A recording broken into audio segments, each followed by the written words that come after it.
welcome back to another Nextlander podcast. I'm Vinny Caravella. Brad and Alex both had personal business they needed to take care of, some unexpected family emergencies. I am joined by Patrick Klepek. Hi, Patrick. It's just like you and me getting into work before everyone else at Giant Bomb and drinking coffee down at in that little station at the CVS office. Totally. Talking about what we would do for the day. It is very much. I have to be fully transparent here. I think I messaged you, Patrick, about 10 minutes ago, and you were like, "Totally, I could jump on. You're a champ. I really appreciate. I said I've got like 90 minutes before I usually pick up my kid, and they get suspicious about why I'm not there. So if you can do this right now, I'm ready to go." And you were like, I was like, "Yeah, great, good. I'm setting it up right now." You're like, "Let me grab a coffee. Let's go." So Patrick, really do appreciate you jumping on. We are going to be talking mostly about the Game Awards stuff, kind of recapping what happened there. You watched? I did. Yeah. I watched. I streamed. I can't. Perhaps I should look away, but I can't, Vinny. I can't. I just keep looking. I mean, we're gonna get into it in just a minute here, but like, there was a lot revealed. I mean, there were possibly too many announcements for that show. Judging by the amount of awards that were not given out to actual developers, I agree with you. There might have been too many announcements at the show. Too many announcements. So we're gonna get to that in just a second here. But I was talking to you before the show, and I was asking you if you had played any Lego Fortnite. And your answer was not yet, but I want to. Well, I have not played Fortnite with I've got a 7-year-old and a 3-year-old. So 3-year-old, probably trying to play Mario with her, trying to play the crappy Bluey video game with her was already a challenge.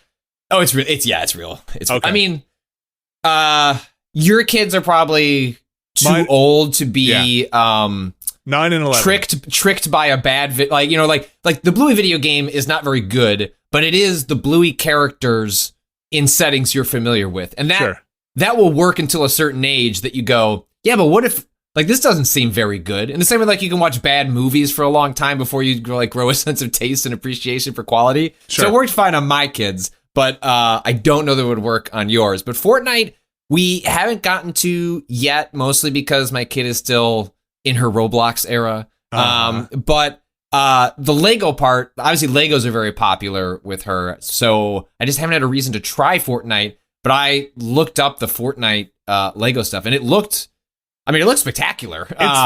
It's Minecraft Lego is really what it is. So there's no, there's Fortnite DNA in there, but it's not a battle royale. It is a building survival game in of this Lego universe that is in the Fortnite universe. How much of... So when I played a bunch of Minecraft with my oldest, and she likes the survival part in the sense that she likes to build a space and hide in it and then watch dad die. But we haven't quite graduated. We usually often play the game in just the creative mode. So it's just we can grab whatever resource. It's more about actually kind of playing Legos. Like, what if you just had a big bucket of Legos, but instead we're playing it on a Switch or an iPad, and it's like, let's build a castle, or let's build, a cabin. And then we go and do that, as opposed to actually playing the survival element. So how much of the survival element is critical to this part of it?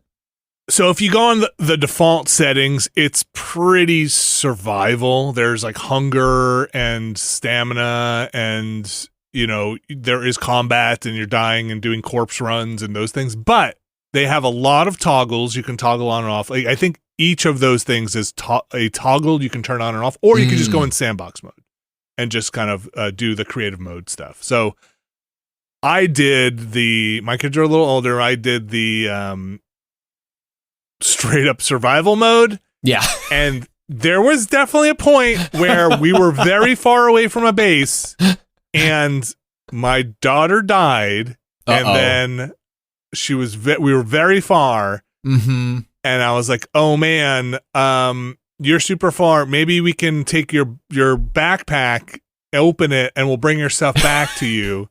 I didn't realize, like, we opened it, the backpack explodes on the ground, basically, and all the stuff goes all over the place. And, like, chickens and stuff start eating all her, like, pumpkins. And I hear from my dog, she's like, what's going on? I'm like, don't worry, like, we're guarding your stuff, it's all fine. Don't worry. And then she basically gets there, and I think we had mostly everything, but she was really upset. Like, she's like, I had 30 pumpkins. I'm like, I know, I think I have them in my inventory. I think it's okay. And at some point it was really quiet. And then she's like, is it okay if I take a break? Oh no. Yeah. I was like, oh no. Okay. We're gonna stop. And then, so basically, like, dad, she's taking a break. She's getting ready for bed. And I'm like, look, dad grabs the controller. I go upstairs and, like, corpse run, get all her stuff. I'm gonna go grind for 30 pumpkins and make sure everything's there in the morning. I just made sure everything was, like, back. I was like, look, you have everything you had. It's all back in your backpack, so that when I go to tuck her in for bed, I'm like, everything's fine in Lego Minecraft. Like, you've got everything. You don't have to worry about it. Have they played games like that before that have, like, I don't know, like permanent or semi-permanent, like, loss, like, as part of the character, as opposed to just going back to a checkpoint? Like, my son is okay with that stuff. Like, he's okay. My daughter would probably not play that game. Like, it wants no part of that. She's like, she doesn't want to play competitive games. She doesn't want to play something where it's putting people against other people. She doesn't really even want to do survival mode, right? Like, it was so that not my son, though, is like just full on whatever you put in front of him wants to try it. He was asking about Dark Souls the other day, and I was like, wow. And I was like, I was like, I guess you can try. There's really nothing I can think of as a parent that's, like, horribly offensive. In Dark Souls, it's just like, it's gonna hurt you. It's gonna you're gonna experience loss like you've never experienced. It's gonna be a lot worse than losing 30 pumpkins in the wilderness. Yeah, right, yeah. Like, and it's not one of those. I think for me as a parent, it's not one of those ones where it's like, Dad, can you help me get past this thing? I'm like, I can't. I like, no, like, I can't. These games don't even have proper good co-op. So maybe we can drop our signs next to each other and like cross our fingers and, oh, whoops, Dad rolled off the side of the ledge. Yeah, like, it's just not gonna happen. Like, there's just, like, I think maybe there's a fear in me as a parent where I have to admit that I can't help. I have to be like, I can't help you with this. Dark Souls is a microcosm for what you have to realize about parenting as, like, a broader concept. It's like, like dropping your kid off at, like, camp or college or something, and Dark Souls are the points where you just have to sit there and watch your kid just kind of do their own thing, right? So yeah, I think Lego Fortnite, I'll say this, we put a bunch of hours into it. It feels like it's bigger than I thought, and it also feels like it would be an early access game if it weren't in Fortnite and had that trapping, right? There are things in it that I'm sure will come into it later on that survival games have had for decades. That you're just like, where's this? Oh my gosh, you don't have this in your building survival game? And I feel like they'll put that in. Maybe you know this. I'm not sure. You mentioned Roblox before. Mm-hmm.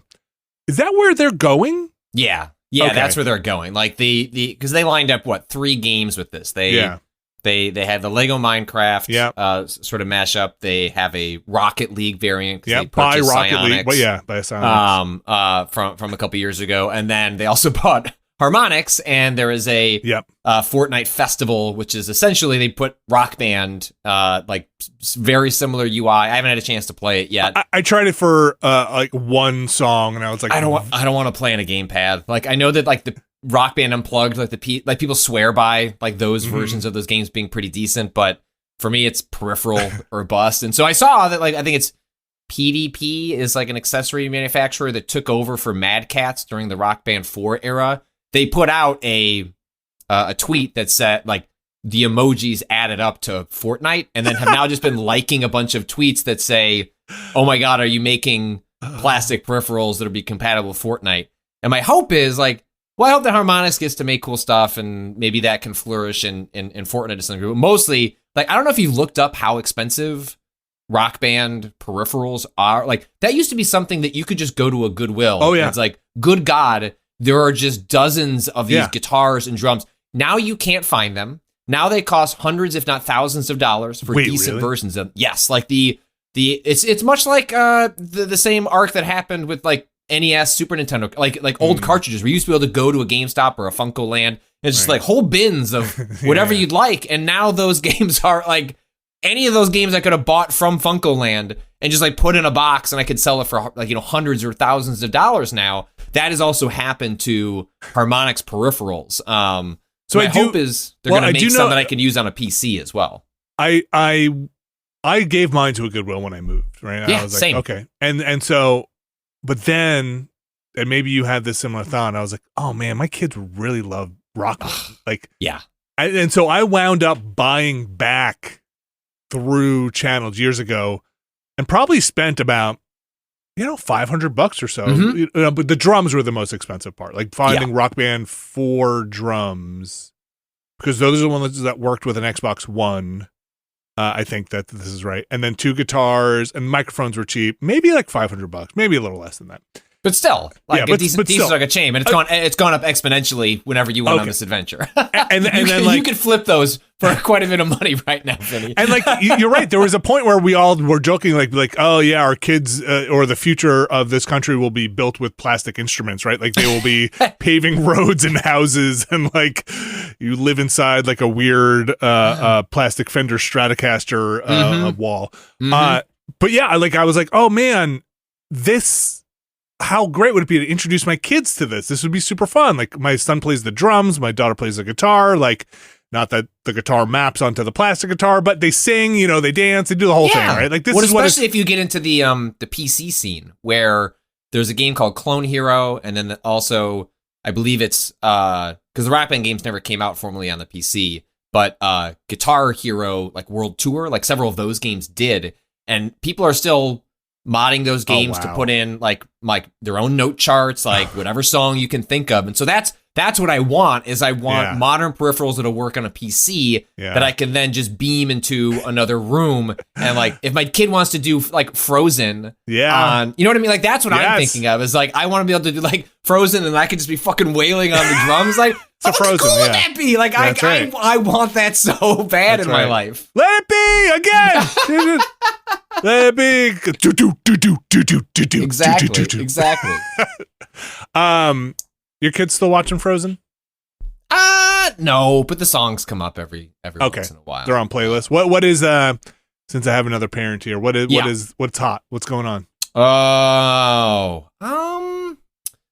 It's kind of the same thing. Like actually I've been very surprised. Like we're in the Christmas movie like era, like doing a lot of holiday stuff. They are so taken by the old school claymation stuff, like that you and I like grew up watching, and also probably our parents like grew up watching. Like it's weird to track them down. We're just like watching. We don't pay for YouTube Premium yet. I'm getting there. When one of my oldest eventually will want to watch something there. Like they have like a compilation of like low resolution, like 0 bit rate. Like, you want to watch every Christmas movie from the 50s? And it's like, yeah! And with an ad that pops up every, 7 minutes or whatever. But they're really taken by those. But otherwise, no, it's really just, Bluey and frankly, like, whatever is the new thing that rotates up on Netflix. Like, they're putting up so much new kid stuff every couple of weeks that it's essentially we just go through what's the new stuff from Netflix. And they don't push ads on the kids tier of the service. So, like that ends up usually being pretty safe. Gabby's Dollhouse is the other really big one. Yep. And that's about it. Other than that, it's just like they want to watch their iPad. So, what's on the iPad? Like heavily restricted YouTube Kids that doesn't really show them much of anything. Okay. Were you as shocked maybe as I was? I don't know if we've talked about this. About there's this world I didn't know about that is like premium streaming service kids parts that is just like it's invisible to anyone who's not like a parent who doesn't go there. And like as soon as you make a kids account, you're like, what is this whole other Netflix world that is here with all these mascots and like like the pro like billions of shows that are just hiding just on this whole other world like that is parallel to our universe, parallel to like the adult section of Netflix is this parallel world that is completely different. The UI is different. Everything's different about it. And my kids, I have to go tell them sometimes, be like, they'll just scroll through and watch trailers. They'll just watch the trailers for shows. And I'll be like, guys, it's been like 20 minutes. You just got to, I don't like this conceptually.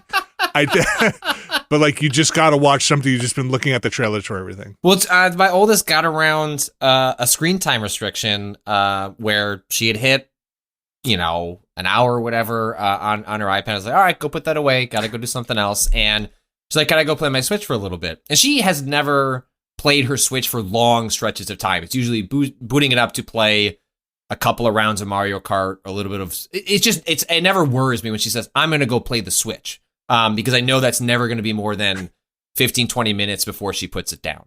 But then there was one time, I think she was home for some reason. She might have had a cold. She was gone. I eventually just picked up on it. I was working. I was like, the fuck she go? It's been 90 minutes. And I don't have any screen time restrictions set up on the Switch because I've never had to worry about that part of it. And I go and find her in her room, and I was like, are you okay? She's like, yeah, I'm fine. I was like, what have you been doing? She's like, I'm watching videos. I was like, there's nothing on the Switch to watch. Well, in the eShop, there are just thousands, tens of thousands of trailers for you to watch. And so she was just sitting there scrolling through the catalogs of games, watching the trailer. And then she sat there and like showed me her favorites. And it was kind of cute, except for the fact that I was like, you just disappeared for almost 2 hours, watching trailers. But like, I think it's also the format is novel to kids because trailers by design are commercials, and kids don't see a ton of commercials. And so when they see a commercial, which is like a minute, 45 seconds of like, here's what's fucking interesting about this thing. Totally. Yes. That's not usually how they get pitched on stuff. And so I think kids actually find commercials kind of novel because it's just not usually most of the streaming services we're paying for. Right. Where, you and I are usually paying the higher tier to not see the ads. Right. And so the kids don't see them. So when they do see an ad, like a trailer, I think they're sort of taken by it because it's so outside of their circle of the kinds of stuff they consume in the media. I mean, when they, just two things here. Whenever they travel, when we're watching like TV at like a hotel or something, and they're just like blown away by the amount of advertising that's coming at them like constantly, and they're just like, "Whoa, what is this?" And I'm like, "This is the world of advertising. They're going to be selling you things every 5 minutes. Don't worry, it's coming at you hot and heavy." And then during COVID, a lot of teachers were like linking YouTube videos and stuff like that. And I remember at some point my kids were reciting Grammarly commercials to each other. And I was like, wait, what is going on? And they're like, got a report due? Like Grammarly's like here to help you. I was like, oh my gosh, like stop. Like just stop, please.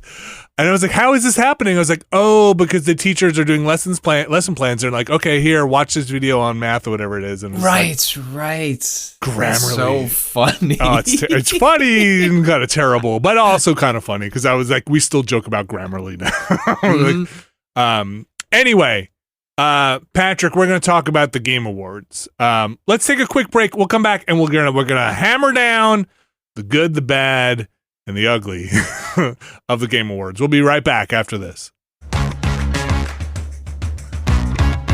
This week's show is brought to you by Bespoke Post. Brad Shoemaker. Hello. We are in the gift-giving, gift-buying, gift-getting season. That's right. Hard to figure out exactly what to get people sometimes. I am paralyzed sometimes on what to get people. Hey, what if you didn't have to figure it out? No, are you saying like what if there was just an awesome box that just came for people that they kind of just got based on some kind of quiz or knowledge? We're able to have a bespoke box posted to them. I'll say this. Every month I get a box of awesome from Bespoke Post. Whoever's listening to our show, thank you very much because I just got a box that had a chess set in it and also a chess scorekeeping book in it, which I needed. Somebody knows what I would want in my box of awesome. I said something once about my love of whiskey in the last 4 boxes. Now granted, everybody listening to this doesn't necessarily have a podcast on which to express their deepest desires, but Everybody listening to this can get started by taking a quiz at boxofawesome.com, and then their answers will help them pick the right box of awesome for either the person they're gifting or maybe for you. They release new boxes every month across a ton of different categories. Like I said, hot sauces, chess, whiskey, just a general category. Let's call it knives. Yep.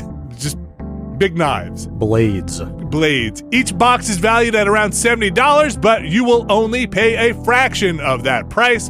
Plus, with each box of awesome, you're supporting small businesses. 90% of everything that comes in your box of awesome is from a small, up-and-coming brand. It's free to sign up, and you can skip a month or cancel anytime. Get 20% off your first monthly box when you sign up at boxofawesome.com and enter the code NEXTLANDER at checkout. That's boxofawesome.com, code NEXTLANDER for 20% off your first box. boxofawesome.com, code NEXTLANDER. Thanks, Box of Awesome.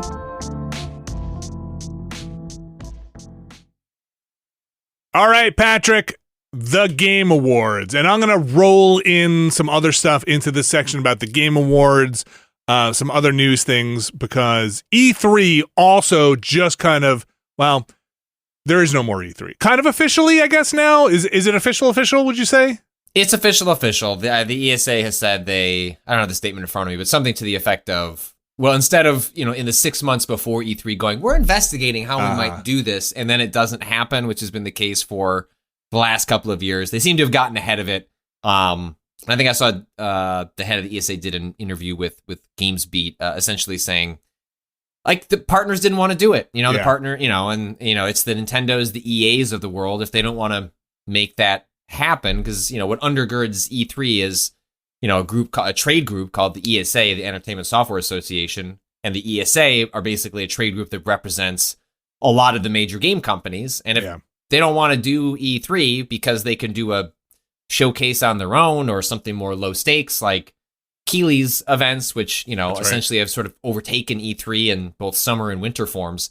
And their own events. And their own events. Why do you need to spend, tens of millions of dollars on a big, like event when you can just like reuse that stuff at like smaller versions of it at every PAX or something like that. So yeah, I think it's well and truly dead, absent some years from now them coming back with something fundamentally different. But I think E3, as you and I know it, and have known it for many years, is done and buried. Right, I agree with you. I think I would say there will probably be some kind of Woodstockian revival at some point to try and bring E3 as a brand back. A lot of thoughts. I saw some people, being like, man, was E3 that bad, or those things. And, I have mixed feelings about E3 and what it was becoming, how you do it. I think the short of it, like you just said, is how do you make E3 relevant today when publishers can control their media cycle so much more organically and tightly, with Microsoft, Sony, and Nintendo just going direct to consumer and not through the media as a proxy or through a stage time that they don't get to set, right? Like a slot. So we live in an age where Microsoft can say, we're holding our own event. You will tune in for it. You not only will you tune in for it, you can tune in on our platforms, and we can announce games during our event and go download them right now. And we can control that message. So I think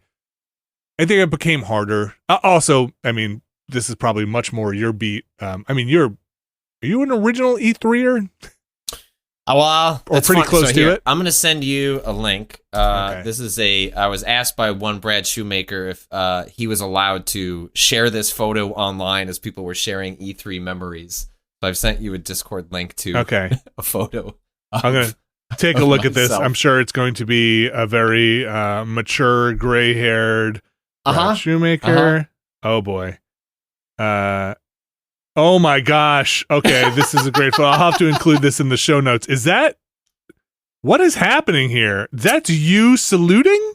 This is a photo of I don't think Brad took it. This is from just an ancient collection. I'm 16 years old at Buca di Beppo. Okay. You know, an all-time Italian restaurant. I believe this is at the LA City Walk, I think that's near Universal Studios and stuff like that in Los Angeles. And it's at a table with a bunch of other people I know who they are. It does not matter to the audience who they are, but most people probably know this. I've known Brad probably as long as I've known anybody in this industry. I mean, quite literally, I've known Brad since I was 13 or 14 years old. And so I knew Brad from a very, very early age. Met Brad for the first time at E3 98 in Atlanta, Georgia. That was the first one that I went to. I was a part of I stumbled into just randomly a chat room that also happened to have Brad and a bunch of like EGM editors, and EGM at the time happened to be like 20 minutes from my house. Like just weird, circumstances that have led me to this moment. But yeah, I E3 98, I was working is a generous term, but I was writing for a website called Gamers Online with a Z. And the person that ran that said, hey, have you ever, I could get you in. They were also extremely young, like not much older than me, maybe 16 at most. And asked if I wanted to go to E3. And I was like, well, sure. I'm 14 or maybe even 13 at the time. I don't know how I'm going to get there. And so I have a very distinct memory of walking up to my parents' room. They were just like reading in their bed one evening. And I explained I would like to go to this video game trade show in Atlanta, Georgia. They knew I was on the computer a lot. I was interested in writing. I was like, I've been offered a chance to like go to this. I don't know how that would work, but I just wanted to see if that'd be possible. My parents asked me to leave the room and just looked at each other this is how my mom explains it. Like, just looked at each other in puzzlement. Like, did our son just ask if he could fly somewhere in a different part of the country to go meet a bunch of internet? Like, what is he talking about? And they looked into it, and basically my dad concluded that it's like, it didn't seem like I was trying to pull one over on them, and like seemed like I was at a pursuit that I was interested in, like a hobby. And so my dad was a salesperson at that time, and a pretty high ranking one. And so he was able to just concoct a reason to go to Atlanta, Georgia for like a meeting, and then took me with, and oh my gosh, went to E3 with me. I got a pink underage media badge. They literally had a specialized one. It wouldn't be till years later that E3 added a must be 18 or older, even though I was constantly getting badges being under 18 even before I had hit that mark. And my dad walked around the show floor with me. I remember I'd made appointments with companies, and they clearly did not know that I was 14 years old. And I would show up, and you would just have these PR people blinking widely at me, wondering what? And of course I had my dad with me. And so then my dad would go into these, my dad's not going to let me go to some private behind closed doors, right? So once they kind of wrapped their head around the situation, I remember very distinctly, I was going to see, I think it was ASCII Software, who was a popular publisher in the N64 and PS1 era. And you must remember Rob Fleischer, Pickleman, the PR person. Oh yeah. Rob was a very early, I like you, Patrick, and was really early, got me in at a lot of companies to take me seriously. I owe Rob a lot of for a lot of my early career. And he was showing me some. I remember it being a skateboarding game, and I look over, and my dad is taking a nap in the chair next to me while this game is being shown. Look, it's an exhausting show. It's an exhausting show, and so that was the first one I went to. I remember just meeting Brad out in front of a Duke Nukem Forever booth, and being look, everyone these days, plenty of years to be the first time you hear Brad's voice, and you're like, wow, that's distinctive. This is early internet. I was shook the first time that I met Brad. I was not anticipating that at all. But yeah, him and I met for the first time there, and I went to E3s pretty much ever since. I only missed one E3. The first year I went to Kotaku. I believe I missed that one. But other than that, I went from E3 in 1998 until they shut the damn thing down and wouldn't let me in anymore. Well, there's an academic and there's a professional perspective on it. Do you have an emotional or personal perspective on them kind of saying, look, we're just done right now? Yeah, like personally speaking, I feel like obviously I owe E3 a lot to my career. It's where I met a lot of, I met folks like Brad, who then were like heavily influential in me meeting other people and being able to, like, there's a lot of networking that happened at E3. And I feel for a lot of young media folk, even putting aside how tumultuous the job market is and how few jobs there even are, but places like E3 where you got to go in person and like low stakes, meet people and be around people, like a lot of that is just absent from the games industry at this point. You have some things like a DICE or PAX, but it's just not the same. It's not the same as E3 where you knew that everybody who was anybody, and if you wanted to be an anybody, you could, like, you went to E3. And so I feel bad for folks who will never get to experience something like that again, because it's different to try and reach out to people over social media and stuff like that. It's just much harder to network. And a huge amount of what I've been able to do today is like directly linked back to the connections I made going to that. There's a reason I prioritized going to that show even when I was in college and had to take finals early or later, like to make sure I made it to E3, was because every time I came out of it, it reinforced like, well, I met these people and that led to this job or this writing bit. And so personally and professionally, I'm going to miss it because it gave a lot to me. It didn't help that they completely doxed me right towards the end there. Sure, I was definitely that part less great. But I mean, in the grand scheme of things, there's an article, if you look it up, I'll have to look what the headline is. But I wrote something about this when one of the other times it seemed like E3 was dead a couple of years ago, about how much I owe the show for what I have now. It's like, in many ways, you could point to E3 as like, how do I have this house? Like, how do I have this company? Like, a lot of it goes back to the people I met there and what the show facilitated. And so on a personal level, I miss it. It was, it was a trade show, right? It was an industry event, whether at the time, I mean, there were people, as far as I know, I didn't go to those early ones, but, from a hear tell, it sounds like that's where people would go to look at product, right? Like, hey, we're going to stock the shelves at a GameStop, EB Games, whatever. Sell me on why I should buy this many copies of whatever, right? Or, there are other events for that, but that you used to actually be able, if you worked at a lot of retailer, like a retailer that sold video games, like even if you just worked at a Best Buy, they eventually stamped this out. But you used to be able to just be like a part-time or full-time employee at a place that sold games, and you could claim that you were in the industry like a buyer, and you could then go to E3.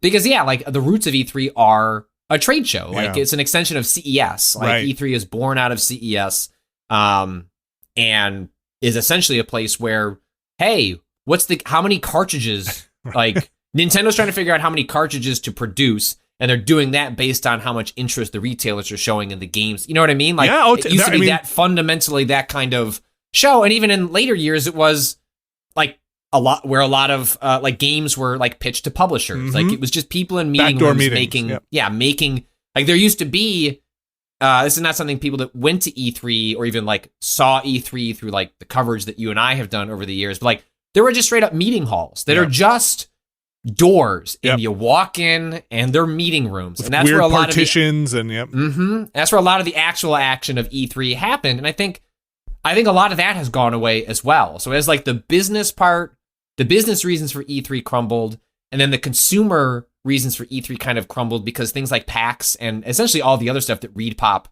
does kind of ate E3's lunch. And then the publishers discovered there were better ways to market their products. It just didn't seem to make, like, who's going to E3 anymore. So I think that's a good point. I don't want to spend too much time like eulogizing E3 because I just feel like we have also done this like you mentioned, every other time.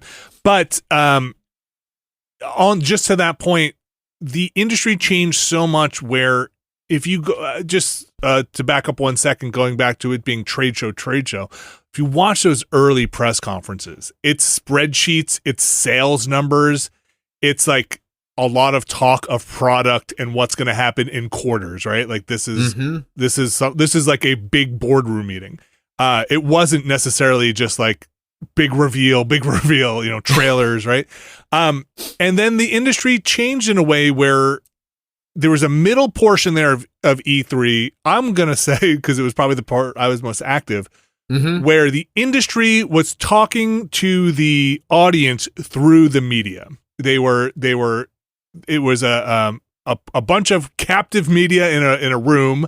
They would go then take that information and disseminate it out to a wider audience.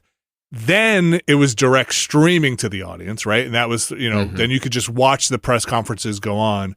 Then publishers started just bypassing that altogether and just directly streaming to the audience, right? So then, and I feel like at that point, the publisher is doing direct sales digitally. They are advertising directly. And E3 kind of lost its purpose, right? It kind of lost. I mean, the stuff you're talking about as a social networking thing, I think was still there, but I don't think that makes money for the ESA, No. right? No. Well, especially when they had some of their main partners were pulling out. Like over the last, 5 years of E3 when it was really a thing, you had EA doing events in Hollywood. You had, and they weren't showcasing on the show floor, which means that they weren't paying for a big booth. I mean, some of the last years of E3, you'd walk in, and I remember like the big room where like Nintendo was always on the right. I always get the halls. Yeah, so do I. South Hall or South Hall or West Hall. But you'd walk into this one, and Nintendo had the same spot for as long as I've ever gone. It was over on the right. And you'd look over to the left, and it was just an empty warehouse. Yeah. And that used to be filled with things to walk around with. And part of what they used to start filling it up with was like, well, I don't know, I guess people could drink here. And so there'd be like little like bar pods that would like show up, and like I use those as like networking. It's like, well, I guess instead of going to a bar down the street, we could just drink on the E3 show floor and hang out for an hour. But it was stuff like that would tell you, like, it was confused on what do we do with this space? And I don't think they had a good answer. And that answer just got, and then like many things, COVID accelerated it, right? COVID was an accelerant for problems that already existed and then just exposed them to the nth degree. And like you said, other events like PAX and Gamescom and all these other events that seem to figure out a space to do things where E3 kind of couldn't figure it out or was caught between a play like the past and the present. So there's nothing to do at E3. You know what I mean? Like if you don't, you go to PAX and there's rooms with arcade machines. There's like when the show floor for PAX closes, if you walk around the different spaces, you feel like the show floor is still open. It's a fan event. It's a fan event, and they've built the entire infrastructure around that. When E3 closed, as they opened it to fans, it's like, what is anybody gonna like? There's nothing to do except except wander around. We're gonna go LA, drink at the JW, and, that's about it. And like that was a huge part of their problem was there was the aura of E3, but once that faded, it didn't have anything to offer the people, like the fans that were showing. The engine of the show was going to be fans buying tickets. Yeah. And if there's nothing to give the fans a reason to show up other than the glory days of E3, eventually that's going to run out. And the other thing was the media stuff at E3 was usually behind closed doors. And that's where you saw the hands-on demos, the stuff that was the earliest or most quote unquote secretive. And if you have a fan pass, if they make E3 a fan show, publishers they get skittish showing that stuff, publicly. They're not going to show it's not ready yet. They'll show it to people that sign NDAs that are like, oh, you can't take pictures of this. You can't show this early. You'll ruin us if you do. Not to everybody on the floor with cell phones. So it becomes a very different experience at that point too. Not to mention early access became a thing. The rise of publishers just making deals with influencers to be like, hey, you show my game. Like, let's make a deal. Let's work something out. You do the promotional work for me. I'll pay you to do it.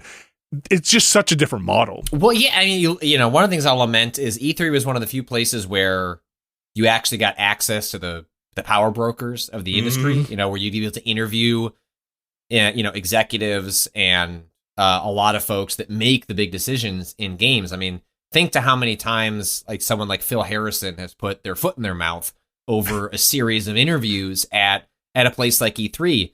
These days, those sorts of folks rarely even do interviews. You know, you've got your folks who are extremely well media trained, like your Phil Spencers, Shuhei Yoshida. Like there's a handful of folks that are doing that, but the expectation at E3 was you show up and like you are going to answer some questions. And that is almost completely lost these days, or is done in the most safest of environments. And part of that is like working with, influencers. And that's not to disparage folks who cover games in a different way or make their money in a different way. But the expectation of like what you're doing with your relationship with like the game maker and what you're passing on to the audience is fundamentally different. Totally. And just on that point, I was just having this conversation with Brad and Alex because we were kind of, looking at, I mean, you guys run a business now too. You kind of look at the state of the industry, right? And it's like, yeah, we were looking at Nextlander, like, we're still a coverage company, not a promotional company. And so a lot of people have gone the other way and been like, we're a promotional company. My channel is about promoting a product. I get, and I'm not trying to cast aspersions. It's just a different model. Like I get paid to promote product. They're a platform. That's a platform. It's a platform. Yeah. And so like, to us to over here, it's like, oh my gosh, that's such a different model. Like getting paid to promote something. It's so different than what we came up through. And like, it's just it might be a generational thing or just a kind of thought thing, but like we're still coverage. Like, oh, you just cover what's happening. You just, you get paid to just do the blanket coverage. You don't get paid to cover the one product, right? And I think that shift and that acceptance of that as a viable model also changed the way companies just deal with people, and the way the audience is willing to be like, that's okay. I love that this person just covers this thing. They just cover Nintendo, and that's what I want to be happy watching them cover Nintendo. I don't need somebody who's like, what I'm looking for is not a critic who's like, I hate the new Mario game, right? That's a different thing. It's just it is like that. I think that generational shift is happening alongside there as well, and I think we're just in the beginnings of like fully grasping the consequences of like what that means for how games are covered, what that means for criticism. Totally. And that won't be just games. I think that's going to be, that's every sort of medium as we switch to like that broadly being the interaction model between, like what your kids are doing, my kids are doing, like they're going to grow up in that being the accepted form of interaction. And that has its own positives and negatives, and to us it might seem way more like negatives because of how like how often have you and I or if you're in this business accused of selling out. I know, and it's like wait, so we arrived at the part where selling out is the good thing, and I'm not trying to disparage the people who are selling out, but like I lived through Gamergate, I don't know how to process like this being where we've ended up. It's definitely a strange model, like paid for coverage used to be so anathema. It used to be such like a, oh my God. And now it's like, when you frame it as like, wait, I'm not going to cover your game unless you pay me. It's like, yeah, that kind of does make sense in a way if your model is a promotional model, correct, and not a coverage model, right? So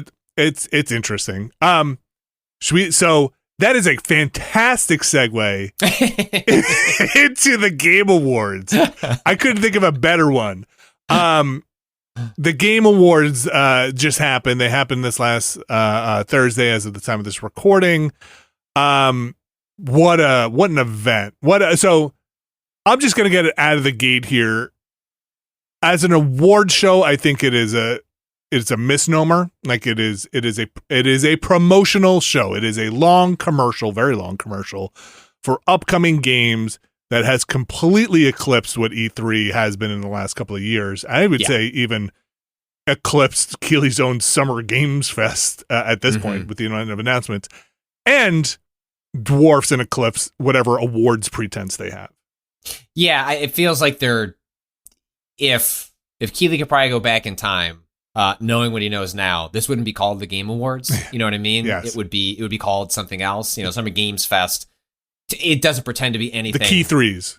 Yeah, than what it is. I mean, this is really just a Winter Fest, a Winter Games Fest. That and that's the tension that exists between like the show that we watch every year, the cyclical complaints that a lot of folks who, you know, take this seriously have every year, which is that there's never enough time, increasingly, like even less time given to the awards part of it. Like, you know, when you have a moment where a game developer is essentially eulogizing like someone who worked on the game that passed away, and then moments later is being told to wrap it up, you know, that I don't think like Keighley is cackling behind the scenes to pull a big, like, you know, like I don't think that that's the automatic 30-second timer going off. But during Larian's, it was Larian's. Yeah, and it was a Baldur's Gate but award. I think they had like 30 seconds, and then their teleprompter would say "wrap it up," right? And I believe I believe it was the person who was accepting that award, or maybe it was a different award, but they were supposed to announce that Baldur's Gate 3 was on Xbox, launching on Xbox that night, and then in the midst of giving an actual speech, neglected to mention that part. And I think that is such an illustrative point of the tension of that show, in which you have, you know, these developers who have been really celebrated for this like amazing game that is beloved, like wildly exceeded like anyone's expectations, like certainly including Larian's. Then it go up and like to have a moment to whatever the problems of the Game Awards, like it's the biggest stage. The DICE Awards exist. I know that the Develop Awards exist, but the ones that people are watching, the largest possible audience, is ultimately the Game Awards. And I can imagine totally getting caught up in that moment and then walking off stage and being like, you know, you get a text from PR that's like, bro, you're supposed to announce the game simul-launching on Xbox, but that shouldn't be what you're thinking about when you're up there being accepting for best direction or whatever the award You should be thinking, I can't believe we made what a year in general for the games industry and just in the world in general. I can't believe I'm standing on this stage. Like, you know, every game, it sounds to me, from having covered the games industry for a bit, is a heartbeat away from just exploding, right? Oh, yeah. Right? Yeah. So for them to kind of be on that stage accepting all those awards, right? You're totally right. To the point of the most eyeballs on it, and this is where I get torn a bit, it has the most eyeballs because it's got all the celebrities and the trailers on it, right? Yeah. So you're right. There's other GDC has awards, you know, there's DICE and stuff like that, and they don't necessarily pack them full of reveals and have Matthew McConaughey on stage and, you know, people coming out. But then they also don't get the eyeballs, right? So there is this push and pull on it. I think they need to tease it away. I think they just need to tease it out, like you said, like rethink what it is and have either two nights, one. It's like E3. Have your fan night and have your have your trade show, right? Like right now it's getting too muddled. I almost feel like you could do it. You know, I can imagine from Keighley's perspective, you're using, like, you can see what he's trying to do, which is to use that huge draw to get people to watch an award show. Yeah. And if you look at the ratings for the Oscars, Golden Globes, Emmys, like those are all trailing off. Like they'll stick around because the celebrities like showing up to them, and it's nice to like receive an award, but they're moving into DICE, Develop, GDC type territory, which like it's increasingly insular group of people that want to be there for the awards. What people are watching for is like an increasing question, especially as the audience like tastes change. And so you can understand why Keighley's thought here is like, well, okay, but if I have a trailer for the new Kojima game, like maybe someone will listen to an acceptance speech for yada yada yada. But I just think there's a way to do. Ultimately, it's going to be a big long commercial with some heart sprinkled into it.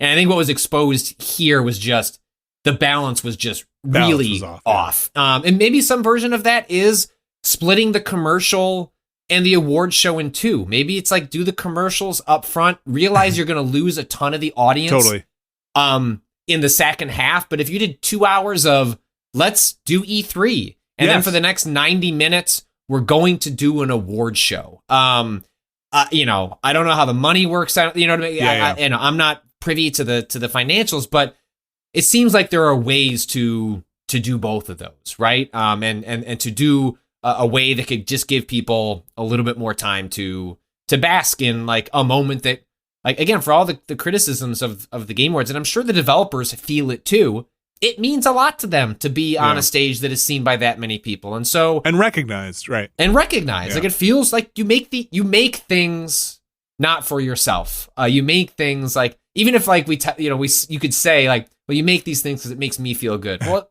but the outside validation means something.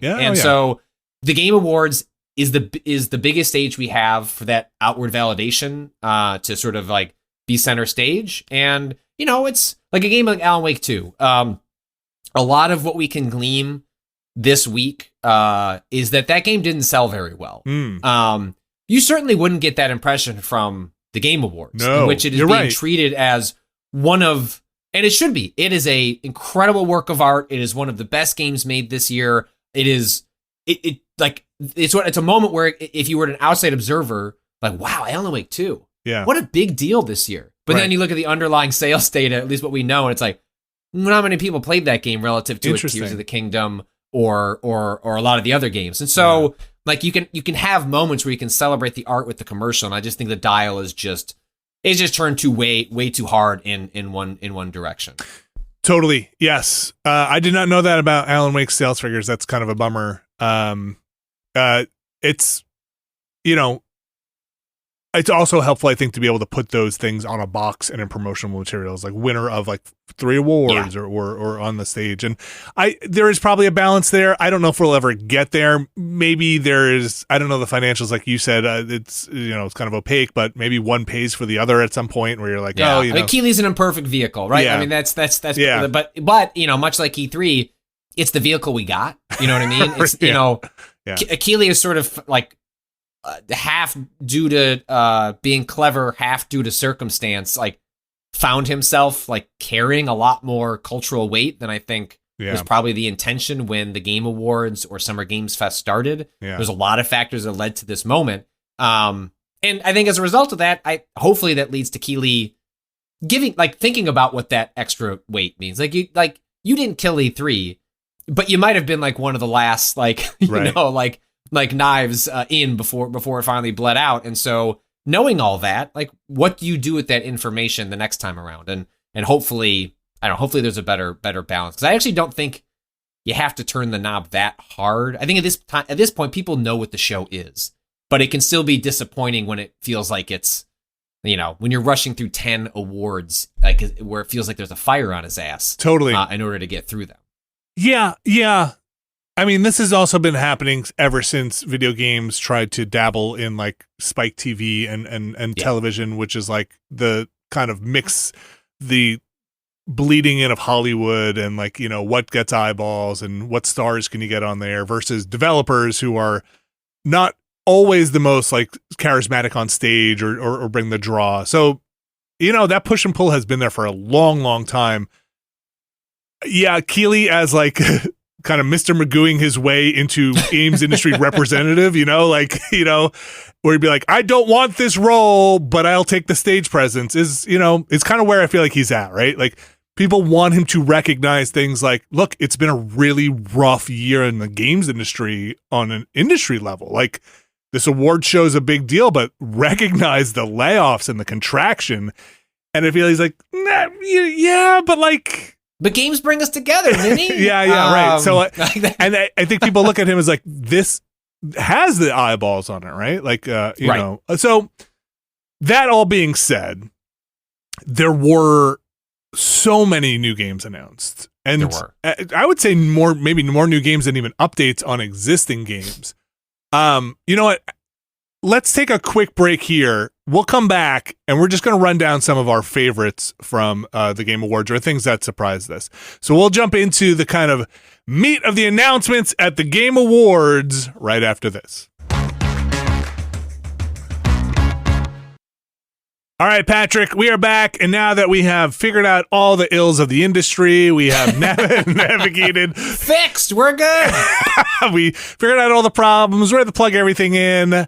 My conscience is clear. I can now talk about how excited I am to actually see some of these announcements, because there were a lot of actually really as someone who really enjoys playing games, there was a lot to get excited about over here. Not the least of which I'm going to start off, and we're not going to go through everything because that would take an entire year, or at least 3.5 hours like it did on the Game Awards show. But I'm going to start with new Golden Idol, the rise of the Golden Idol, because that was one I got joined our chat. They were watching it on live a little late, and then people started writing that, and I thought they were joking because I thought they were just I thought they were just like, goofing because I love the case of the Golden Idol so much. I have not. I know what the game is. I haven't had a chance to play it. I know it is a Obra Dinn like, like heavily influenced or very much in the same vein. But I've heard it's like one of the all-time great murder mystery puzzle games of the last couple of years. It's so good, and it looks like they're making more of it, and that it takes place in the 70s, where the original Case of the Golden Idol took place in, I don't know, the 1500s, 1600s. I can't remember the exact place of it. But that was awesome. I went back, I watched the trailer for it. Super excited for that. That was one that jumped out at me immediately. I'm going to ping pong back and forth, so I'm just going to ask you, do you have anything? Yeah, no, the Life is Strange games are some of my all-time favorites. Like pretty much anything Don't Nod makes, I'm like willing to try. Like Jusant was one of my favorite games this year. They made that, and so they don't own the rights to Life is Strange. That stayed with Square Enix, and that series is being continued by a studio called Deck 19. And actually, the last game they did, Life is Strange True Colors, was like remarkably good. I quite liked it. And so that series seems to be in safe hands.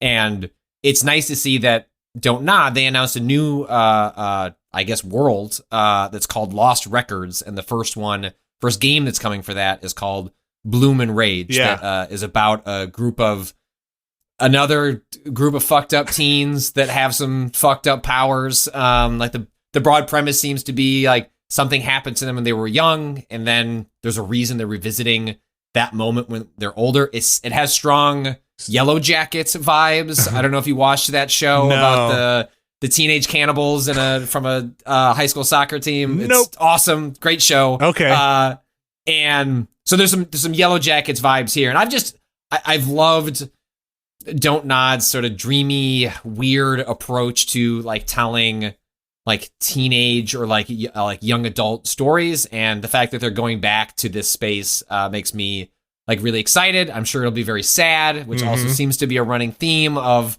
the work they do in this space. But I think the original Life is Strange is fantastic. Life is Strange 2 was also really fantastic, even though it got not nearly enough of the attention as the first one. But the relationship between those two brothers in that game was so good. I didn't love it as much as I loved the original Life is Strange, but that is a lot because I really loved Life is Strange. Yes. And so the fact that they're returning to a very familiar format is just super exciting for me, because I wasn't sure if they were gonna. I was like, would they just go? I don't want to call it knockoff Life is Strange, but they're just going to make another thing that seems very similar. I'm nodding. And they did. They did. And so that makes me tremendously happy. It was as soon as that trailer started, I was like, you don't even have to put up Don't Nod. Like we all know. We all know. They have a very specific art style for their character models, and same way. As soon as I saw it, I was like, oh shit. Yeah. They're just going to do another one of these, aren't they? Yes. Oh, thank you. One that I think maybe was, I don't know, I didn't watch the presentation. I just watched the trailer, and maybe that was for the best. I didn't see it, but some people said it was kind of goofy. Exodus. I did not see Matthew McConaughey on stage. I don't know if it was cringy or not, but I did watch the trailer, and then I did watch the kind of longer story trailer, and I'm pretty jazzed for that game. So this sounds like it's coming out of Mass Effect devs. Strong Mass Effect vibes coming from all of this, with the addition of a mechanic that involves faster than light travel and its implications through time dilation, and kind of in reading some write-ups of it and from the story trailer, sounds like some of your choices in this game will revolve around, hey, it might take you 2 minutes to go to this other planet, but 10 years will have passed by the time you get back. Ooh. So you need to figure out if that's going to be, or 100 years, whatever it is, you need to, is it worth it to go to do this thing and return this thing because the situations on here, you're not just fast traveling back, which I think is a cool idea. We'll see how they implement it, when it comes down to it. But cool visual style, kind of an emotional trailer. Like, I thought it was very well produced. Like one of the trailers I watched was like, all right, yeah, no, I'm feeling things from this, space trailer. Like, oh, okay. Exodus, which is from Archetype. No date on that one, I don't think. No, I know they've been working on it for a number of years, but the scale of games these days, like it's, you could say, oh, they've been working on it for 3 years, and they might only still be, halfway through like development. But it's, especially given that Mass Effect as a franchise, like who knows? You know what I mean? Who knows? Like by all, the limited reports we have on the new game, like it might be a next gen like game by the time it's out. So it's, I'd love to love a new Mass Effect game again, but I think what people would actually love is just, or be willing to accept, is like something in that vein that feels like it's tapping into what Mass Effect tapped into. And I'm with you. I really like the notion of like, that's how they're going to handle choices and consequences. Cause it already sets your mind spinning. Like it's so easy to imagine how they're going to create a lot of tension out of that idea.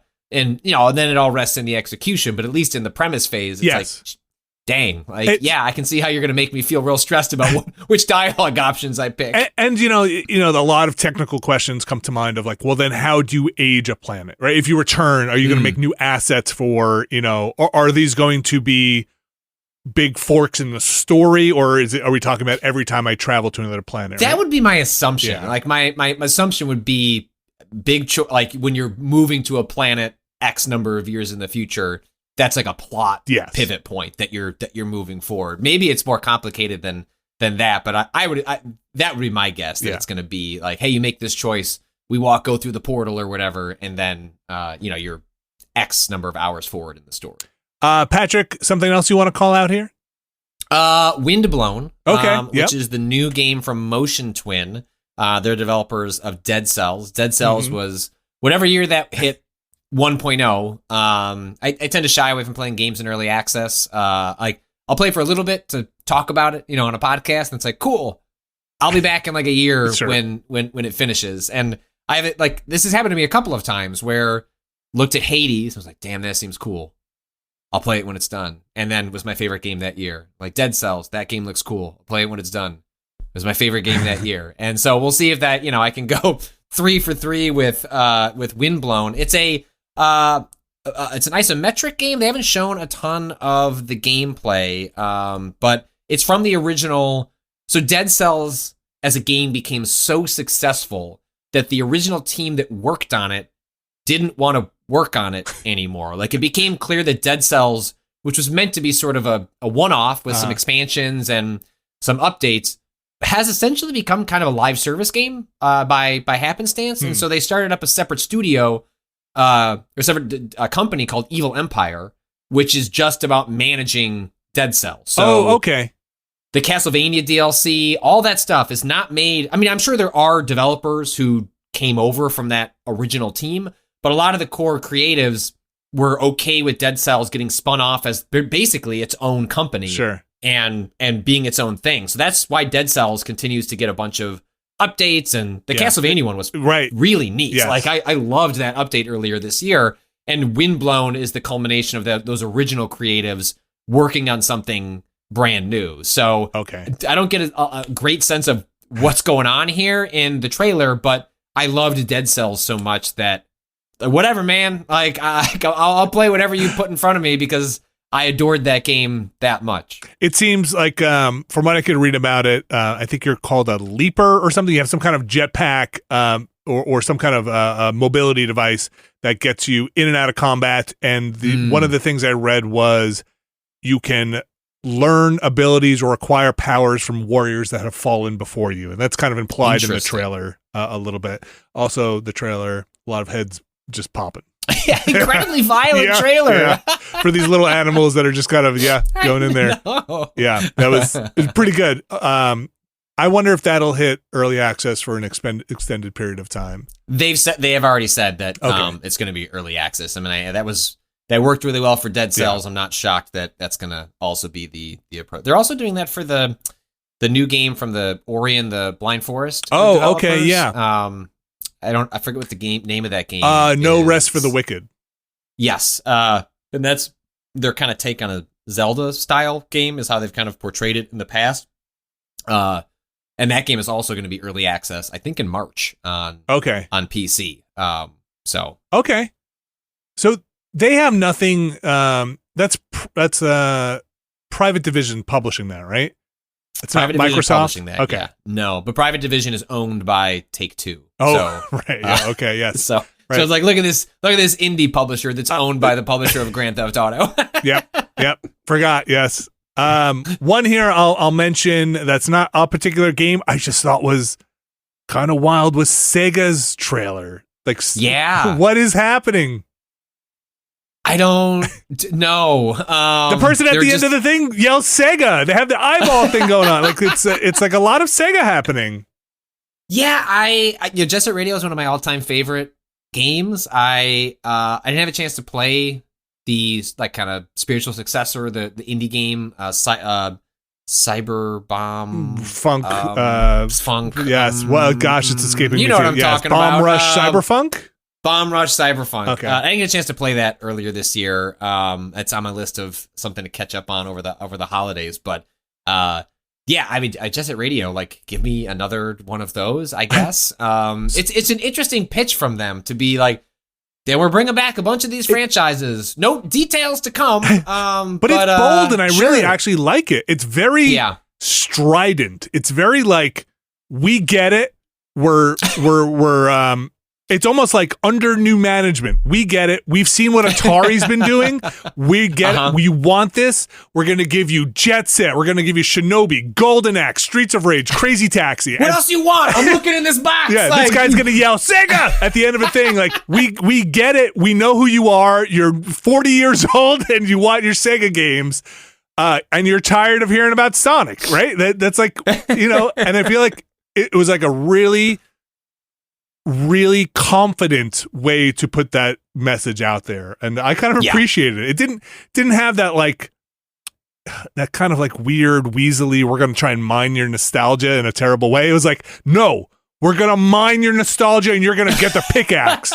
Like we're gonna do this together and you're gonna love it. And it's like, yeah, okay, let's do this. Let's make some new games. So curious to see what comes of that whole thing.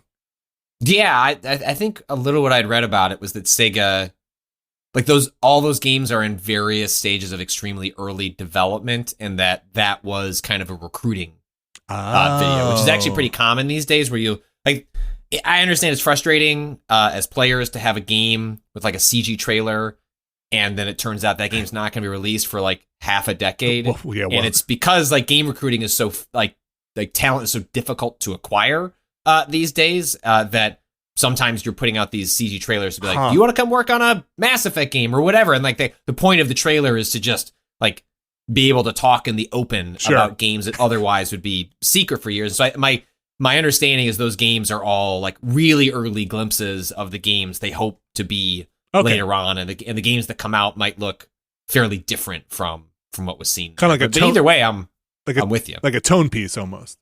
Kind of, yeah. Which is like, hey, we're looking back at these old games, and who wants to come help us make them? I'm gonna steal the ping pong here for a second. I'm gonna hold the ball. I'm gonna hold the ball, and I'm gonna ask you, what did you? Because I know, franchise wise, I think I know what your feelings might be. But what did you think of that Jurassic Park survival game? Well, the entire time I was just hoping and praying that at the end it didn't say roguelike or survival game. Yeah. Well, it is survival. It is survival, but when you say survival game, that has a very different connotation. When you say roguelike, you have a very different sort of connotation. And so when that trailer was airing, I was allowing myself to get cautiously excited, but then also I had my phone out and I was looking, like a lot of times when you're watching these shows, like you're getting press releases for the games, like immediately after they're announced. And I was just desperately waiting for this one so I could see what the log line was of the game. And so when it said like single player adventure, I was like, yay, I win! Like they're making the game I want. Is it going to be good? I don't know, but I've got a better shot at liking it as long as it's not. And I know that survival games and roguelikes are very popular, and I like games in both of those styles, but you don't have to apologize. I get it. Yeah, we have a lot of them. Like a highly polished single player adventure game is like ultimately what I want at the end of the day out of most games. Not get ahead of our skis here. Highly polished. We don't know yet. This is fair enough. But yes, I think there's a lot of potential in I don't know, like a kind of horror adjacent, like scary, tense, like Escape from Jurassic Park. I think you could get a lot out of that. And so I don't know how it's going to turn out, but like in terms of a pitch, the whole time I saw the Jurassic Park logo and our chat at Remap is going wild. It's like, stop, guy, it's going to be like a theme park simulator. And I don't even like those types of games. And that's good for them. I want people to be happy, but like I can't get excited until I know exactly what they're pitching here, and that at least seems like a really a fun premise for a game. And so now it's just a matter of whether it turns out any good, which is a mixed bag when it comes to Jurassic Park video games. It does seem, just for folks who haven't seen it, it does seem like it is based on the original Jurassic Park with maybe a side story character. They're trying to kind of say, hey, also this happened during Jurassic Park, parallel to the events there. Yeah, like a lot of the major beats of the trailer are like going to the kitchen or like encountering the T-Rex or seeing the big entrance. And so I guess I'd be a little disappointed if it was, and this was a character that saw all the events of Jurassic Park just out of frame. Yeah, right. And that's their way of doing like a retelling of the original Jurassic Park without, having Alan Grant and those characters in it. But hopefully that gives them a little bit more license to do something interesting, even if it's in the same time frame as the original film. Or it's like minutes after the end of Jurassic Park, right? Right. It's like, oh, this person was like, wakes up and like, where is everybody? Oh shit, I didn't get on that helicopter. Yeah, right, exactly. Patrick, I'm gonna then just kind of steer into, because on my list here it is right next to it. I'm gonna say this one didn't do a lot for me, and that's whatever Kojima's like OD thing is. Which, it didn't really excite me that much, because I feel like it was basically a bunch of, look, I like Udo Kier. Like, I didn't recognize the other actresses that are in it. I'm sure people do. But it's like talking heads kind of doing almost like a weird audition thing. I assume they were CG, because that's what he's been doing, scanning people, right? Yeah, all the motion capture stuff for this. I mean, I'm with you. It's, in theory, there's some like hints people have extracted from the trailer that seem to gesture at Silent Hill. Not that it's a Silent Hill game, but that maybe this would be a continuation of some of the ideas that he was playing around with for PT, which, even to this day, despite that being literally a playable teaser, is like one of my favorite horror experiences. Like, I was really excited for what might come out of that, even as someone that has generally kind of mixed feelings about Kojima's work. I'm really respect a lot of like the ambitions that Kojima has, but very frequently the ideas don't really land for me personally. But I like that he's got a big bat and he swings for the fences on everything that he does. And the Jordan Peele thing is like really like all of Peele's work has been some of my favorite horror films of like every time it comes out. I think his most recent one, Nope, is pretty underrated. I thought that movie was fucking I thought it was okay, but I didn't love it, but I enjoyed it. Yeah, and well, he takes big swings too, and so on paper, Kojima working with someone like Jordan Peele. Yeah, it's a collaboration for those who didn't hear it. Yeah, they're yes, but what exactly that means, we don't know. Yeah. Like, they spent 10 minutes talking about it, and I have no idea what that is. Well, because some of the rumors that go back to Kojima doing a game with Microsoft was going to be cloud based to some degree. Is this about watching other people be scared? I mean, like, I have no idea what this is going to be. The pieces on the chessboard sound interesting, but there's like no way to come away from any of this going, Well, other than being excited at the potential, like that's about all you can be excited about. Or, like, yeah, like if, and again, I have to question, like, am I watching, I didn't see or don't remember the entire talk, but did they specifically say that was footage or no, they didn't say anything about that. Okay. Again, if there's a YouTube video that I saw where one of the eyeballs, if you zoom in on it real close, it appears to show what might be real-time gameplay footage. Maybe. Like who knows? Okay. We don't know anything. Like there's Okay. basically like literally no details about what exactly that is. But I mean, Kojima showed a knack for horror with PT, and so if at the end of the day all I'm really working with is two guys that seem to really understand how horror works and have produced really good horror works in different mediums, I don't. Sure, Yeah, why not? totally. Like that's an exciting mix for me. Patrick, anything else you want to call out here? I mean, there's plenty. Yeah, I didn't finish Deathloop. It didn't really click for me ultimately, even though I thought the ideas behind it were really interesting. But Arcane Leon has done some of my all-time favorite immersive sim games, and so the fact that they would be coming back to make a Blade game is not how I would have envisioned the studio like returning, but they seem really excited about it. It's a fascinating mashup of studio and sort of like character. It's third person instead of first person. So what does it mean for the team that's done Dishonored, Dishonored 2, Dishonored Death of the Outsider, like all those like like what does that mean for them to make a Blade game? I don't fucking know. But I guess it's exciting. On some level, it's a little bit disappointing because I guess I was kind of like there was those leaks that like Dishonored 3 was being worked on, and I guess that means for whatever reason that's not happening. We're getting Blade instead. But it's a weird matchup. I have no idea what to make of it. I think it's cool. I mean, look, Blade is a fun character that hasn't really been explored in video games all that much, right? So, did you like Marvel's Midnight Suns? So I didn't love it. Again, I kind of fell off of it. It wasn't okay. I don't know why. It's one of those games that I have in the pile that's like, if I had unlimited time, I'd go back to this. I like. There's nothing really that I didn't like about it, except that it wasn't XCOM 3, right? Sure. So like, and it never was gonna be. But nothing I hated about it. I kind of like and Blade in there was fun. He's like a fun character in there, a fun portrayal. I don't know that much about Blade other than the Wesley Snipes movie. Yeah, you and me both. Yeah, right. But like, look, I'll take whatever Arcane wants to try with this. I think it's interesting to see them try their hand at a third person one. I wonder if Marvel was like, no, it's got to be third person. We need to see the character. It's Blade. It's hard to say.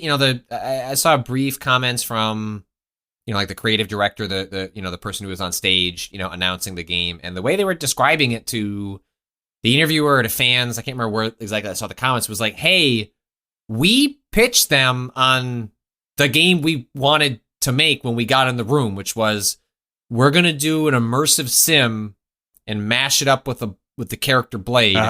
And the way they said it was like, we expected sort of Marvel to kind of push back on that. And they said, Marvel more or less said, go make that game. And that's great. Now, normally I would say like, that just sounds like what you're saying for the PR. But like, I mean, Midnight Suns essentially sank Firaxis. Like and we had a chance to talk to, who's the creative director there that was the head of like the XCOM games, was the head of Midnight Suns. I forget the designer's I don't remember. He left after all of this. Jake Solomon. Okay, yes.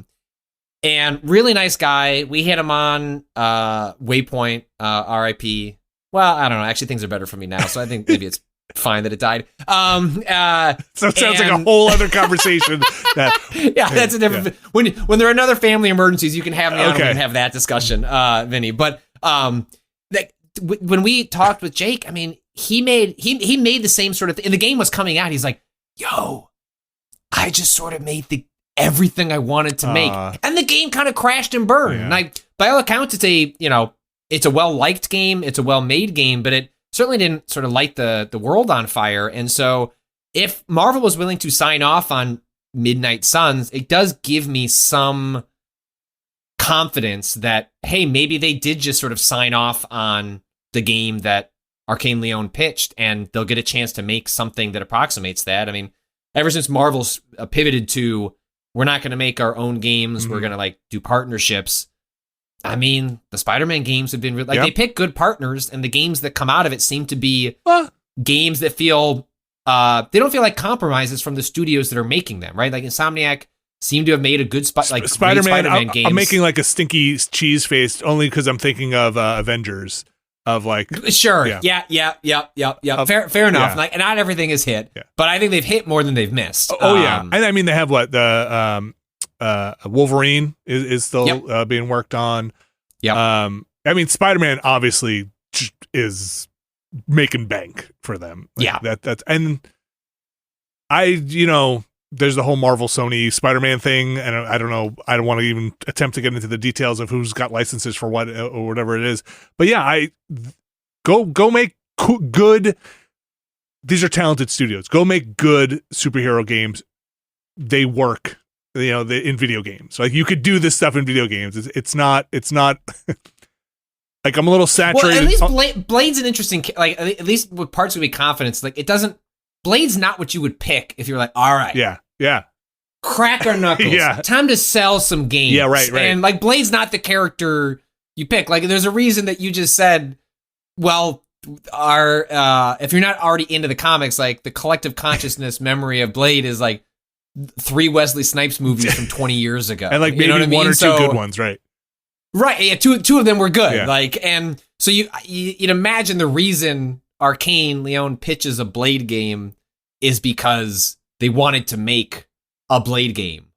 You would have picked a more popular Marvel character if the goal was to be as high profile as possible. And I think Blade offers a really good mix. And again, judging off of the Wesley Snipes portrayal and what I know of Blade, of like a character that you can do potentially upgrade paths, and they're vulnerable. They're not just like, they're so overpowered you don't have to worry. How do you make a video game with this person, right? Like how do you make a video game with Wolverine where like Wolverine is going to have regenerating health? That's the default, like like what do you have to fight against, right? Where maybe there's some more nuance there. I'm excited for that. I'm gonna pick something else here. I'm just kind of scrolling down, just kind of quickly here. I'm gonna rattle off a few.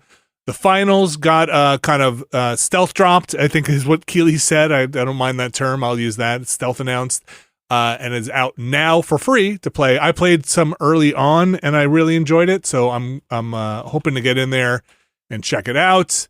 What else was there? Light No Fire. Mm-hmm. Oh, this is Hello Games' next game, which is it's kind of unbelievable. You think maybe you just wouldn't hear from them for a little bit. Like they've been putting out so much No Man's Sky updates. Like, just go take a rest. Like go sleep for a little while. Like don't pitch your game and. Don't come back to the scene of the crime. Yeah, right, exactly. To show your next game on Keeley's show after, the weight of expectations. I mean, a lot of things, kind of went awry with that game's launch, even if it's in a good place now. But the source, a lot of that is like what happened on the Spike TV Game Awards, 10 years ago. So it's funny. You see Sean Murray up there and kind of excited, and you're like, my first thought is like, just go sleep. Like you've done so much with No Man's Sky in the last decade, but then pitching this really ambitious game, like, and I just imagine a PR person off in the wings being like, oh no, not again, don't mention that, no. Like. I don't even know where to start with what the pitch is here. It seems like an entire Earth, like a multiplayer game on an entire Earth with a bunch of different biomes, and it's a role playing game. Yeah, it seems to like strong sort of. I saw a photo with Todd Howard and Sean Murray at like one of the like post game awards parties. Like That's there's funny. there's strong Skyrim in Light No Fire, and it seems to be mashing that up with a lot of the technology and lessons of No Man's Sky. You know, a game that never quite worked for me. Even though I have a deep respect for what I wanted the game that looks like this, but also has like a really captivating single player story. Totally. Oh, you're not doing that. Okay. All right. That's fine. Totally fine, but not for me. I'm 100% with you. And like every time I see new stuff, I'm like, I should go play that. And then I play it again. I'm like, it's still not the game for me. No. But I respect the hell out of it.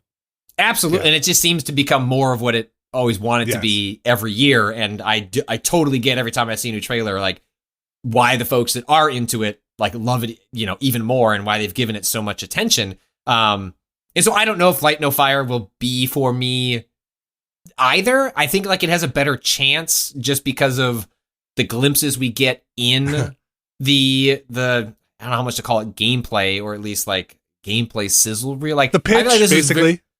It's a pitch, and it's very, it feels like a much more confident pitch than No Man's Sky. Like I guess I would be shocked if they were going to completely commit the same mistakes again. Like Sean Murray has been very self-referential on social media in the wake of the announcement, where like I think he captioned like a Kotaku quote or like a comment. It was like, Sean, please, like don't overpromise. Please don't do it. Please don't overpromise. And he was like laughing about it. And so like they know what they're stepping into, which makes me think that they have a much better handle on what this is, what they're going to be showing, and there's a reason they've waited 5 years to actually start showing it. That's my hope, because having talked to Sean a handful of times over the years, including an interview I did with like Austin some years back when No Man's Sky was finally taking a turn. Like, I mean, that whole ordeal took such a psychological toll on that team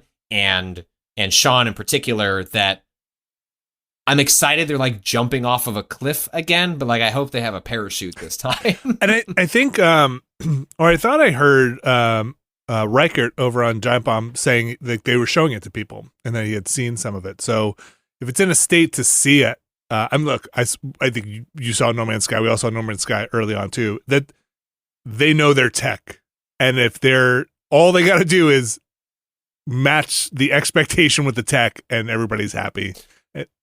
Well, and also, I would not be, I don't know if they said anything about this yet, but, part of No Man's Sky's problem was a perception issue in both in what it was, what it seemed to be, and what it actually was. But that also, had that game launched in early access, like even just that moniker would have gone so long to give people longer, like more latitude on like, oh, it's figuring itself out. Like it's, you know what I mean? Like it came in as like, and like, it essentially has had an early access period over a number of years and become a much more complete, fulfilling experience. I would be shocked if Light No Fire didn't come in as an early access game formally, where it's like, hey, this time, here's a world, here's our ideas, let's figure out what this game is together. Because a huge part of the story of No Man's Sky is not that they spent the last 5 years building the game they wanted to make. It's more that they built the game the players wanted once they got into it, which is usually the story of early access, is walking a fine line between what do the developers want to accomplish and what does the community want out of the game. And so I guess I'd be shocked if they didn't go in that direction with this one. Yeah, I agree. That's a good point. Yeah. No date. I don't think any date on that one. Good for them. Don't put a date on it. Don't put a date on it. There's a bunch of other stuff, but I think that I pulled out the ones that really spoke to me the most. There were a lot of other things here. I'm just scrolling through a giant list. Patrick, before we wrap up this part, anything else you want to call out? I was going through too. I think this got most. I mean, I don't have any particular love for Dead by Daylight, but I have a huge amount of love for Supermassive games, and I love even their weakest like games in the anthologies they've put out are still a lot of fun. They're tremendous games to play with friends or to stream. And so I don't know who Frank Stone is, but I'm excited for Supermassive to tell me about him in the casting of Frank Stone. So I'm just glad Supermassive is getting more work. And those games, they're getting to continue making games in their style. I thought The Quarry was fucking awesome. So good. Like, I had such a great time with that. And so I'm just glad Supermassive keep getting more work. And so the casting of Frank Stone is one of the more bizarre game titles I've heard in a minute. But sure, why not? Let's find out what Frank is up to. Look, if this one winds up being any kind of multiplayer thing like they did in the anthology stuff, we should play it together. We should do a thing. Absolutely. That stuff is super fun. Yes. I love it. Yes. I've done a bunch of them with Abby, and she is always super fun to do those too. They're just great multiplayer games. All right. That is pretty much the Game Awards. Like there's a bunch of other stuff in there. Absolutely. But those are the kind of the things that jumped out and spoke to me. Patrick, thank you so much for joining us. We're going to start wrapping things up. I want to remind everybody that we've got the Watchcast going on with Twin Peaks. I've never seen I've never seen any of it, but I've never seen season 2, which is what we're doing. Neither has Brad. Patrick, you have? I attempted to catch up for the return. Like I was like, I'm going to finally see what this whole thing is about. And then I got to season 2 and my rewatch sort of ground to a halt. And then I never watched the return, which I still feel bad about. Maybe you all watching it will be my impetus to get back. I'll let you know. So we're up to, let's see, we did episode 1, 2, 3. So I think we're on 4 and 5. Is David Duchovny in there yet? I know I'm mad that I didn't watch it long enough to see. No, I don't know. Spoilers. I don't know. But look, Vinny, based on I won't say anything. Based on my understanding of how he appears, you won't see it coming. So okay. I think you're safe. Fair enough. So you can go check that at patreon.com/Nextlander, where you can find a bunch of different tiers there. Find a tier that is right for you. There is, Patrick, one tier that gets their names read on this very show, the Mysterious Benefactor tiers. And I'm going to read those names right now, starting with Sean Miller, Ryan Waterman, RRE, Infelicitous Rips, Kelly F., Brian Lucier, Skywarp, John Hubbard, Evan Cook, Mark Wilhelm, Jerry Lee, Deidre Plays Fortnite Now, I guess, Gary Pejke, Robert Fisher, John McInnes, Bunny Themed, Peter Reardon, Jad Rita, Statics, Fantasticasm 89, Andrew Jackson, Mega Crane, Razgriz 2, Brian Murphy, Randy Duax, Andrew Tiebkin, Alex Wu, It's Me JP, Matt Clements Jr., Edward Chick, Andrew Slotsky, Steve Lynn, Matthew Herrig, David Campos, and Tyler Treese. Thanks again to our mysterious benefactors, and thanks again to everyone who has supported us. Patrick, where can people find you and support you? That's true. Well, we all operate this way now. The crew that, a lot of the crew that worked on the later eras of Waypoint, we launched something called Remap earlier this year. You can support everything we're doing. You can listen. And we just launched a website. We're writing articles again. We launched a proper website at remapradio.com, and that has all the links to see the writing that we're doing and how to support us or to watch and listen. And then I operate a newsletter called Crossplay. I describe it as a newsletter at the intersection of parenting and video games, where I'm sort of applying my reporting eye and lens to the world of parenting and video games. And that's over at crossplay.news. Fantastic. Crossplay.news. I should go log on to look for your Lego Fortnite. Find out all the ills that's happening there. I think I might be getting my kids V-Bucks for as stocking stuffers this year. Look, Vinny, if I could have my children obsessed with Fortnite or Roblox, you're good. Like, you're in the better one. So, like, fair enough. If between the two pitches on the metaverse, one is uglier than the other, I'll say. I look forward to your article, Robux versus V-Bucks. Walmart.com versus Target.com. Here's where to get the best deals this holiday. Well, thanks again, Patrick, and thanks for joining us on such late notice. Really do appreciate it. Thanks, everybody, for listening, and we'll be back next week.